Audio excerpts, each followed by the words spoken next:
Gracias. ¿Cómo hacemos para darnos cuenta que estamos en piloto automático?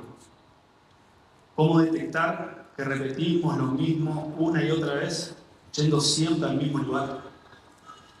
Hace unos años me pasó a mí. Después de varios eventos y pensamientos que todavía trato de descifrar, me di cuenta que estaba en piloto automático. Me levantaba todos los días, hacía mi vida, veía a mi familia, a mis amigos, me iba a trabajar. En definitiva, hacía lo que quería. Me gustaba mucho lo que hacía. Había desarrollado en 2015 un producto innovador para el asado, una caja de cartón que contenía carbón vegetal y un sistema natural de autoencendido, un todo en uno para el asador, bautizado por ellos mismos como la caja mágica, que te prendía el fuego en 15 minutos. Y el producto fue un éxito, lo llevamos a vender en diferentes partes del país. Lo que lo hacía más especial para mí era que lo había desarrollado de cero, y ahí descubrí mi verdadera pasión por el desarrollo de productos y de procesos productivos. Pero había varias cosas que me volvían loco de este producto. Por un lado, revalorizar lo simple, convertir una bolsa de carbón, algo que para nosotros siempre fue un commodity, algo simple, en algo con innovación y tecnología. Por otro lado, formar parte de lo sagrado. Cada producto, cada caja era única. Iba a formar parte de un momento súper especial de la familia, un asado familiar un domingo, un encuentro con amigos. Y por último, tenía que ser 100% natural. Nada de químicos, el producto se iba a quemar 100% en la parrilla y no podía tener nada que contamine la comida. Y eso lo hacía mucho más desafiante. Un verdadero desarrollo de 0 a 1, como se dice en el mundo del emprendedor, de la nada crear algo con valor que después encima alguien te lo compre. Yo no sabía nada de desarrollo de productos, ni de química, ni de física, y eso terminó siendo algo positivo porque probaba con lo mínimo indispensable. Literalmente empecé con una bolsa de papel madera, le agregaba carbón, abajo le armaba una estructura de encendido. Rápidamente me di cuenta que la bolsa se prendía más rápido que el carbón, se desmoronaba todo, no servía. Así pasé a la caja. Y probaba con cajas de vino, porque era lo que tenía a mano, era lo que podía conseguir de descartes en la biblioteca. De hecho, nuestra primera caja es muy parecida a una caja de vino, nuestro logo. Abajo, adentro, le armaba una estructura de madera, que también agarraba de madera reciclada, de cajones de naranja. Y adentro le armaba una mezcla de clorato de potasio y azufre que formaba un fósforo. Y a la vez se la encendía por una mecha de cohete. Yo quería que sea Navidad todo el año. Obviamente, por lógica y seguridad, esa mezcla explosiva la tuve que sacar, pero logramos un producto simple, funcional, podíamos hacer 1000, 10.000 y todo funcionaba. Fuimos mejorando el producto de versión en versión, agregándole más kilos, más asistencia, le hicimos otro diseño, llegamos a todo el país. Con un producto súper efectivo a la gente le encantaba. Nos llamaban literalmente de todo el mundo para pedirnos el producto. Y estaba todo perfecto. Pero todo esto no hacía nada más que alimentar mi piloto automático.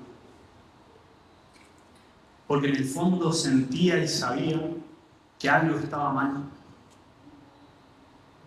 El carbón vegetal que conocemos proviene de árboles nativos, de bosques que en su totalidad no se recuperan. Se tala la madera, se produce el carbón y ese bosque pasa a ser una llanura irrecuperable.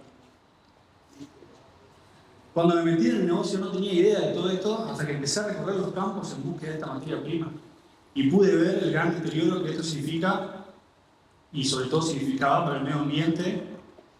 Pero lo que me pareció aún más increíble es que no existía una alternativa para reemplazar el carbón vegetal, porque yo compraba carbón, lo metía dentro de la caja y no tenía una alternativa para cambiar ese carbón vegetal y meter otro ecológico. Así que decidí crearlo. Obviamente no sabía cómo podía ser esta alternativa, no tenía idea. Lo único que había visto, me acuerdo en ese momento, era que en otra parte del mundo hacían algo parecido con la caja de coco. El coco se usa todo lo adentro y la cáscara la tiran. Y había una gente que agarraba la cáscara, la transformaba en un carbón y me pareció increíble. De hecho, había hecho la caja, el diseño de la caja, Brasap con carbón de caja de coco, una locura. Pero bueno, en Corrientes, lugar donde nací, no hay coco, Así que, pequeño detalle, me tuve que poner a buscar otras alternativas. Me puse a investigar y descubrí que se podían usar otras cáscaras, como por ejemplo la cáscara de arroz. Corrientes, el lugar donde nací, capital de producción de arroz de Argentina, me pareció una conexión muy buena. Pero de vuelta me ponía a pensar y era una locura empezar todo de nuevo, por todo lo que me había costado desarrollar el primer producto, lanzarlo al mercado, por todo lo que había pasado y todo lo que eso significa. Eso sumaba obviamente que mi entorno me decía: vos estás loco, que vas a empezar con un proyecto nuevo, si la caja está buenísima, a la gente le encanta. Y eso sumaba además que mis socios en ese momento no querían saber nada con un nuevo desarrollo, dejar todo y empezar de vuelta. Así que si tomaba esta decisión tenía que hacerlo solo y comprarle su parte también a mis socios, seguir solo. Hubieron varias cosas que me ayudaron a tomar esta decisión, pero sobre todo me acuerdo de una pregunta que me hice en ese momento. ¿Y si creamos el primer carbón hecho 100% con cajarilla de arroz del mundo? Sería algo revolucionario. No solamente estaríamos salvando los bosques impenetrables de Argentina, Paraguay y de otras partes del mundo, sino que sería un hito realmente en innovación y sustentabilidad. Hubo un hecho en el medio que para mí es muy interesante y quiero compartirlo. A fines de 2018 me inscribo en un programa del gobierno de Estados Unidos para ir a trabajar 4 semanas a una ciudad de este país. Este viaje cambió mi vida por completo, fue un antes y un después, fue una experiencia realmente increíble. Conocí gente de todo el mundo, diferentes culturas, pude trabajar en lugares que no podía creer. Pero hubo un detalle en particular que me parece muy interesante. La ciudad donde ibas a trabajar la elegían completamente al azar, por sorteo. Y a mí me toca Little Rock, la capital de Arkansas. Yo no sabía que era Little Rock, era Arkansas, y cuando me pongo a investigar, descubro que Arkansas es la capital de producción de arroz de Estados Unidos. A todo esto yo venía vendiendo la caja, seguía con eso, había visto lo de la cáscara de coco, pero todavía era un sueño y no sabía si lo iba a hacer, estaba ahí en esa toma de decisión, pero vuelvo completamente convencido a realizar este cambio. Otra vez volví a la hoja en blanco. No tenía idea de arroz, menos de cajarilla, menos de cómo transformar la cajarilla en carbón. Porque primero había que carbonizarla, pero después había que hacer todo un proceso para lograr la briqueta, el carbón, y que encima sea lo suficientemente bueno como para reemplazar el carbón vegetal, el cual es muy bueno. Y no me quedé soberbio, obviamente me fui a las universidades, institutos nacionales, privados, públicos, me fui a las arroceras, y todos sabían mucho de arroz, pero nadie sabía cómo transformar la cajarilla en carbón.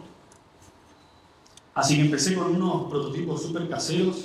El de la derecha es uno que había visto en internet, y el de la izquierda es un modelo que me había compartido una conocida de Tailandia, que encima conocí en ese viaje a Arkansas, y que encima ella, cuando la conocí, me dijo que producía carbón con cáscara de coco. Otra locura, otra coincidencia increíble que pasó en ese viaje. Pero bueno, estos modelos no los podía usar porque son muy caseros, no se pueden escalar.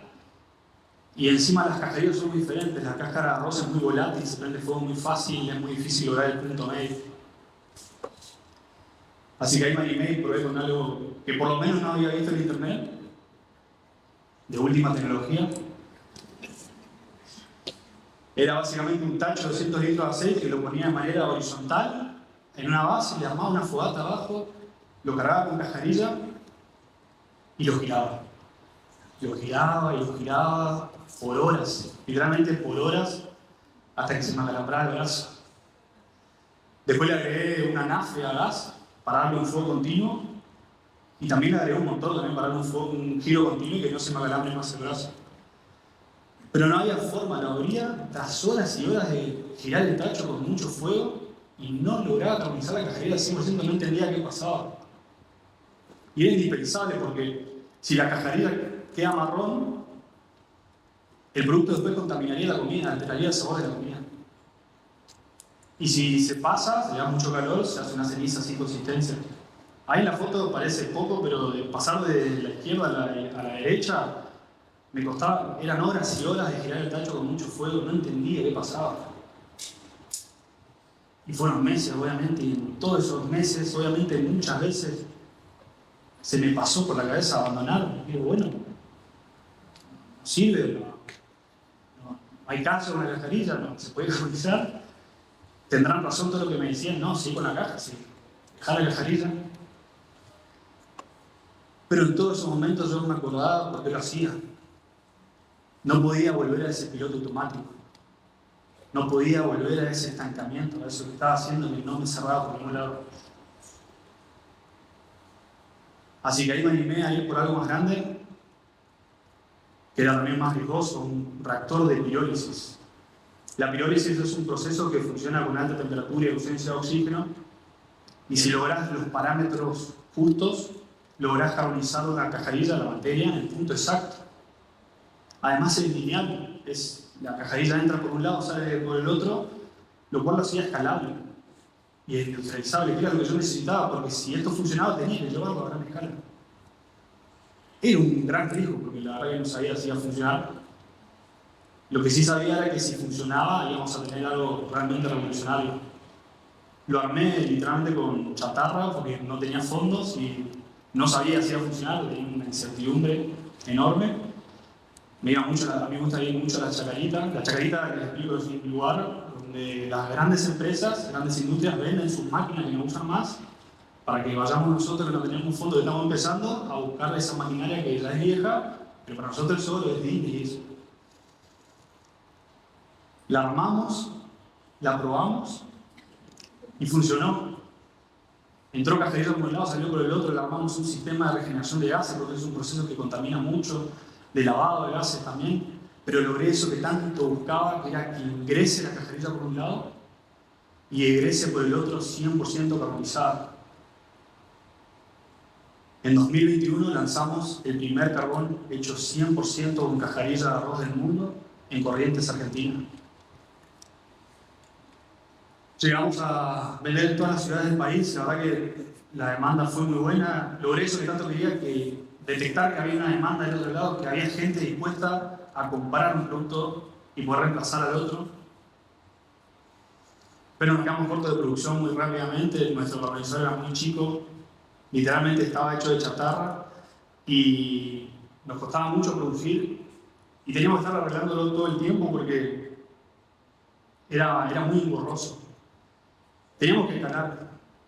Así que me puse a armar ahí un modelo para presentar a inversores, junté de todo lo que había aprendido en todos esos años, en planillas, Excel, presentaciones, salí a ofrecerlo y tras un año de idas y vueltas cerramos con un grupo inversor de afuera e instalamos la primera planta a gran escala para producir el primer carbón hecho 100% con cajarilla de arroz, donde hoy pusimos 400 kilos por hora, una planta que regenera todos los gases en su sistema, que genera emisión cero.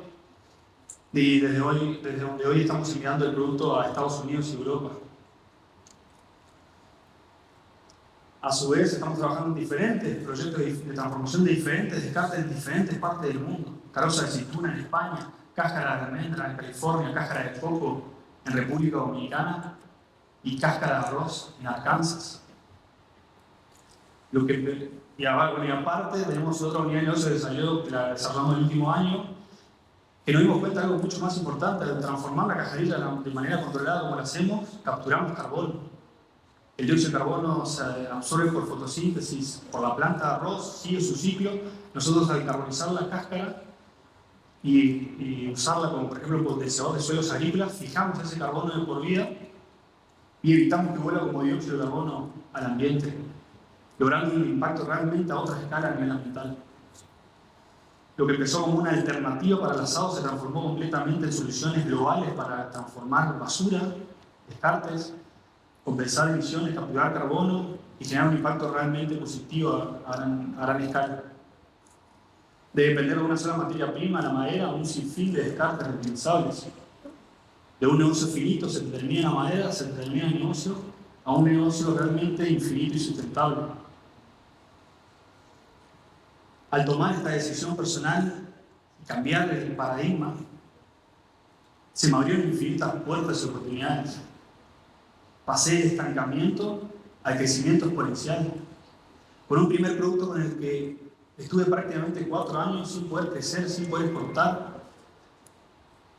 Pero después me di cuenta que en realidad no era porque no pudiera, sino porque en el fondo algo me decía que no. A la gente le encantaba el producto, pero a mí no me cerraba por ningún lado. El último tiempo ya prácticamente no lo quería entregar. Pasé de la desmotivación a las ganas insaciables de querer comer el mundo. Esa incomodidad fue lo que me ayudó a despertar, de querer arriesgarme completamente otra vez, de arriesgar de vuelta todo, de empezar de cero, nuevamente, ya con un producto establecido en el mercado. Romper un poco con lo que me decían, con lo que estaba establecido y dejarse llevar por la intuición. Pero hacer todo esto obviamente no es fácil para nada. A mí me costó muchísimo. Fueron muchos años y es muy incómodo. Y sobre todo no es de un día para el otro. Y entendí algo. Salir del piloto automático no es algo que te pasa. Es algo que decidís hacer. A veces empieza con una incomodidad, a veces con una falta de motivación, a veces con una pregunta, o por ahí con algún descarte que nadie lo ve. Yo creo que solo tenemos que animarnos a preguntarnos. Y si lo hacemos diferente, muchas gracias.